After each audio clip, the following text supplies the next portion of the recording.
Brooklyn Center event reveals one of the biggest challenges now facing veterans back home from Iraq and Afghanistan. Then a place in New Hope that's providing healthier food and a less costly grocery bill. But first, an incident that isn't sitting well with parents in Brooklyn Center. I was very upset. I was very upset. I could not believe it. 12 News Weekend starts right now.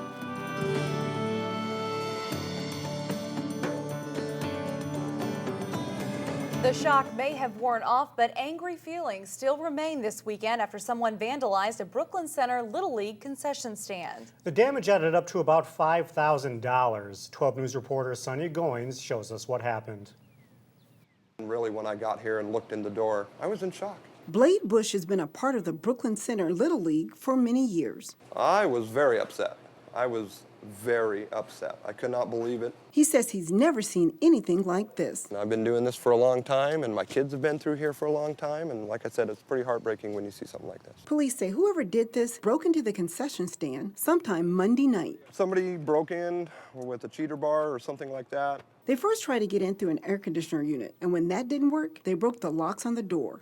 I don't believe that this was the way to get in, so they came back here and really tore it up with a crowbar or a cheater bar. The vandals didn't get away with any money, but they did leave behind a major mess. Opened up the freezers, took everything out, threw it around. They took all the drinks out of the drink machine, threw it all over the place. They also broke into the tool shed. Definitely vandalized the lawnmower, cut the spark plug wires so that it couldn't be run. The vandals did more than damage the building. They also hurt the young players that use this field. It's bad because it makes the kids not feel safe because they really like playing here. And then I went upstairs and I saw trophies just smashed and ribbons smashed. There was a lot. It was really messy. It's going to take thousands of dollars to repair the damage, something parent volunteers say they don't have. We do this for the kids, so they took this away from the kids. And it's gone. And that, to get it back is going to take a lot. In Brooklyn Center, Sonia Goins, 12 News. There are no suspects in custody. A fund to help with repairs has been set up at TCF Bank in Brooklyn Center. A Target shareholders meeting in Denver had some unexpected visitors. A local group flew there to confront the Target CEO about jobs in Brooklyn Park. A coalition of nonprofits says Target isn't doing enough for the city that's giving it about $5 million in tax breaks to expand the company's northern campus.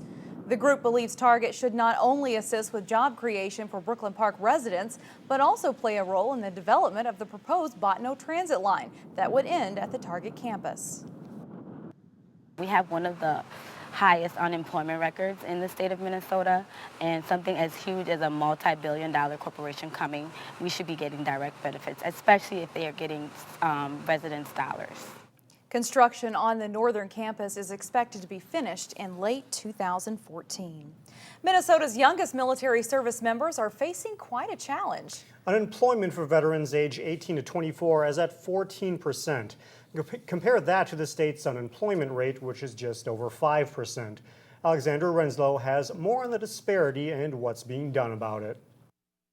When Minnesota's deployed soldiers finish their jobs overseas, many return home to a new mission. I'm looking for something in the business intel field. The challenge of finding a job. We work with all veterans, but a lot of our resources has been turned toward veterans of recent conflict. That's because the unemployment rate among post-9/11 veterans is several points higher than the statewide rate of just over 5%. I'm an intelligence officer, so anything that would be in the analytical or managerial realm is really what I'm looking for. Major Steve Moyer's full-time job with the Minnesota National Guard ends October 1st. Hi, how are you? Steve Moyer. After 3 tours in Iraq, he's here in Brooklyn Center for this state-sponsored Veterans Job Fair. That translation of military to civilian is sometimes a struggle. Here there are jobs available and services to help soldiers translate that military experience into workplace language. Those are some of the things we do in the workforce centers, is help veterans kind of get to that point where they're ready for the search. New Hope-based manufacturing company LDI has hired 18 veterans since last year. They are a great pipeline of talent. They are dedicated, they are loyal, they come to work every day, and they're just a really fun bunch of individuals to incorporate integrate into our organization. Especially among younger veterans, the challenge is matching skills to job requirements. If you're interested, I will steer you on to somebody here. Major Steve Moyer is grateful he and other soldiers have some help in the search. For more information on hiring veterans and job resources, visit positivelyminnesota.com. In our weekend review, renewing your license tabs in Hennepin County will soon get a little bit more expensive. The county board approved a $10 wheelage tax this past week. Supporters say the money is needed to improve the condition of roads and bridges and to take pressure off of property taxes. Two local commissioners voted against it, Jeff Johnson and Mike Opat. Opat calls the tax regressive. The tax takes effect January 1st. Motorists will be happy to hear that a major intersection in New Hope is finally reopened after being closed for 6 weeks. All lanes opened Friday at 42nd Avenue in Winnetka. They were closed as CenterPoint Energy worked on underground gas lines. And the swimming area at French Regional Park in Plymouth is temporarily shut down. The Three Rivers Park District is treating the beach area for parasites that cause swimmer's itch. If you are exposed to swimmer's itch, you can kill it by vigorously rubbing your skin with a towel or showering immediately. The beach should be back open by midweek. Coming up on 12 News Weekend, a New Hope grocery store that not many people know about. It's a nonprofit that offers great discounts on food. We'll take you there next. Then later in sports, Legion baseball teams play out the regular season and get ready for the playoffs. But first, your AccuWeather forecast. Good news there. Looks like we get a slight break from the heat over the weekend. We'll be right back.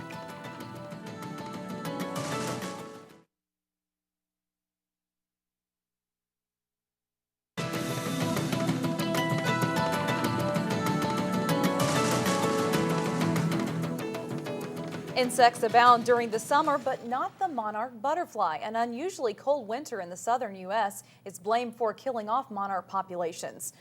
Butterfly watcher Dave Cust of Brooklyn Park says the monarch count is the lowest in 20 years. He stresses planting milkweed in your garden. It not only serves as food, but a place where the monarch chooses to lay her eggs. So yeah, the more milkweed we can give them and provide the adults who are breeding to lay their eggs, that's huge. Cust says at this point in mid-July, he has yet to come across his first monarch or monarch egg. Every other Monday, a New Hope warehouse turns into a grocery store that draws several hundred people. Fare for All is a grocery store designed to increase access to affordable and nutritional food. And as we found out, it aims to serve anyone from people in need to the savvy shopper. Thanks. Have a good day. Once every 2 weeks, this New Hope warehouse becomes quite the busy place. We're anywhere from 200 to 300 people on a typical Monday. If you take a quick look at the prices, $30 even. you'll see why. I usually spend about $75 to $80 when I come, and I would probably spend twice that in the store. Chris Larson drives 40 minutes from her Rockford home every other Monday to stock up on meat and produce at Fare for All. They have really good variety. But for her, $75 even. it's not just about price and variety. I love to come and support the food shelves and get a bargain for ourselves. The more people who shop here, the better deal Fare for All staff members get from wholesalers. Actually participating in the program is a way to help support it and make sure that it stays around for other folks who really do need it. Sophia Lenars-Coy is the Fare for All program manager. So what we do is we're a nonprofit. We buy fruits, veggies, and frozen meats in bulk, along with a few canned goods. She says people tend to cut fresh produce out of their diets when times are tough because those items tend to cost more. So then all of a sudden nutrition is sacrificed too. Here, those items cost 30 to 40% less than the typical grocery store because they buy in bulk and keep a limited selection. So Fare for All is really focused on making quality, nutritious food affordable to everybody. Everybody, meaning those in need and the savvy shoppers. All of us are having to watch money now, and so I tell a lot of people to come in here, both for bargains for ourselves and because it does help the food shelves. The Fare for All warehouse in New Hope is open every other Monday from 9:30 a.m. to 7 p.m. Well, coming up, a nostalgic ride that's now looking toward the future. How you too can become a volunteer streetcar operator, that's next. But also, Wayzata High School football field is getting a makeover. That's coming up in sports with John Jacobson.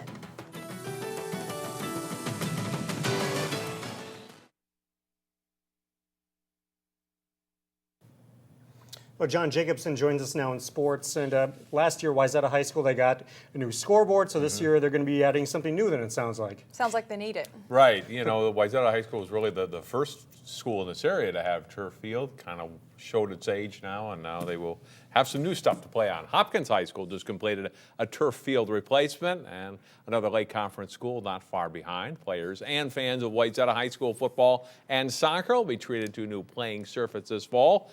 Field Turf, the same company that put in the first turf field at Wayzata 13 years ago, is preparing the stadium for one of their newest products in turf, one that should hold up better under the sun. What they've done a better job of is they made the fiber more resistant to the sun we're having this summer. So it's an extruded piece. They loop it back through just like you would on your carpet at home, and they truly believe it'll last longer. And we got 13 years out of it. If we get 13 again, we'll be pretty pleased. Improvements at Wayzata are also being made for track and field athletes, with pits for the long and triple jumps, plus the pole vault now moved inside the re-fenced stadium. This way we can spend less time putting up and taking down the pits, give kids more time to train, make it a better viewing area for a meet, feel like the pole vault's included as part of the track meet instead of sitting outside the fence. And then we also brought in the triple jump, long jump pits, redid those, leveled them off, made them bigger, put in takeoff boards, which is something we didn't have, and again, fenced around the outside so it's included inside the stadium. Construction on the new field will continue another 2 weeks and should be finished in time for captain's practice for fall sports on August 5th. The summer playoffs for American Legion baseball are set to start this week. Teams in the North Hennepin League wrapped up their regular seasons this past week. Maple Grove hosting Lino Lakes Centennial on a hot night for a ball game. Nice defense for Lino Lakes in the second inning, turning the third to second to first double play and keeping this ball game scoreless. They take the lead in the fourth inning. Ben Lemire up, lines a single to the left field. Adam Anderson scores for a 1-0 Centennial lead. In the fifth inning, Maple Grove keeps the score at 1-0, turning the left field to shortstop to first base double play. Doubling off Centennial's Brandon Wozniak, and it ends the inning. Wozniak, though, picks himself up, and he makes up for it by delivering a base hit past second base into center field in the seventh inning. Ben Peterson scores to make it 2-0, and that's the final as Centennial wins. It was a warm week, but local triathletes are still getting their workouts in. On this week's edition of our Give It a Try series, Jake Wilcox caught up with an extraordinary athlete. This week on Give It a Try, we meet a Rogers man who has to work extra hard to train and compete. He's a true Iron Man. Meet Sam Tabaka of Rogers, who has completed 2 Ironmans. That's a 2.4-mile swim, 112 miles on his hand cycle, and a full 26-mile marathon in his racing wheelchair. And he's training for a 3rd Ironman in August. So I'll probably do 3 bike rides a week. One that's long, probably anywhere from 70 to 90 miles. And then I'll swim twice a week, usually once in the pool, once in the lake. And then I'll do 1 push or run. Of course, it's all upper body for me. So I swim on my back. I have a special wetsuit that I use. It's a custom made. There's only about 10 of them that have been produced. And then I use my hand cycle. I've got a high performance racing hand cycle, and I use that for the bike ride, and then I use a racing wheelchair for the marathon. An ATV accident at age 13 left Tabaka paralyzed. He did his first triathlon in 2005 using a borrowed racing chair from the Courage Center and has been hooked since. Here's Sam's self-rankings in each event on a 1 to 5 scale. I haven't been a swimmer for very long, so I think I'll give myself a 3 on the swimming. I'm decent enough at it to get through the race and get it done. I wouldn't say that I'm real fast, so I'll say a 3. For cycling, probably my strongest of the 3 events, I'll say 4 for cycling. Probably enjoy that the most. Probably my weakest area is the racing wheelchair. For whatever reason, it's just not my strongest event. As I continue to improve and go for better times, I'll probably have to work on this more. but I'd say a 2 for the racing wheelchair. He's undoubtedly an inspiration to some, and Sam Tabaka still has some goals to reach as a triathlete.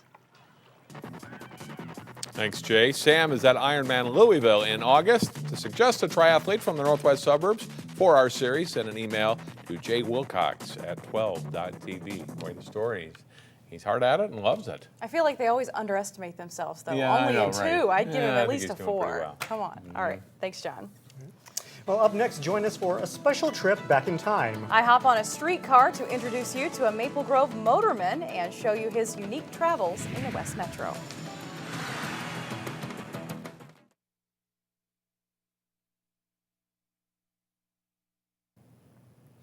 Years ago, you could get just about anywhere you need in the Twin Cities by streetcar. And you can still catch a short ride on an old streetcar, and you just might get to meet a real streetcar operator on board. We met one Maple Grove man who shared what it was like to be a motorman 60 years ago. All right, we'll head out here. There are only 2 places in the Twin Cities to ride on a streetcar. One is here in Excelsior. This is how people got around.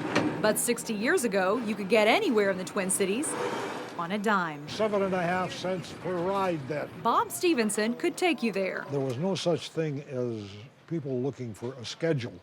They just went out and stood on the corner. Would you like to ride? But whatever you do, all right. Don't call him a streetcar driver. It's a motorman.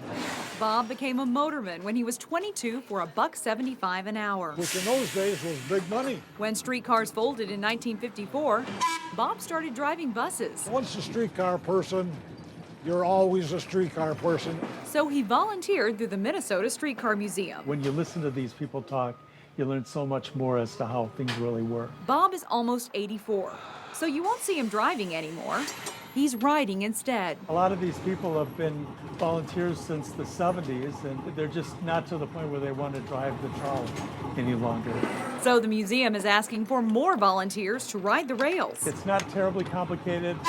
It's just learning the procedures and learning how to be smooth and stopping. You get to talk to a lot of people. And talk about what life was like when you had to get there by streetcar. It was really a fun time in a lot of ways to work from. And if you'd rather not operate the streetcar, you can volunteer restoring some of the old cars, and we have all the information posted on our website. And you might not know this, but several women drove the streetcars during World War II, of course, because all the men were off at war. Any idea what they were called? They weren't motormen?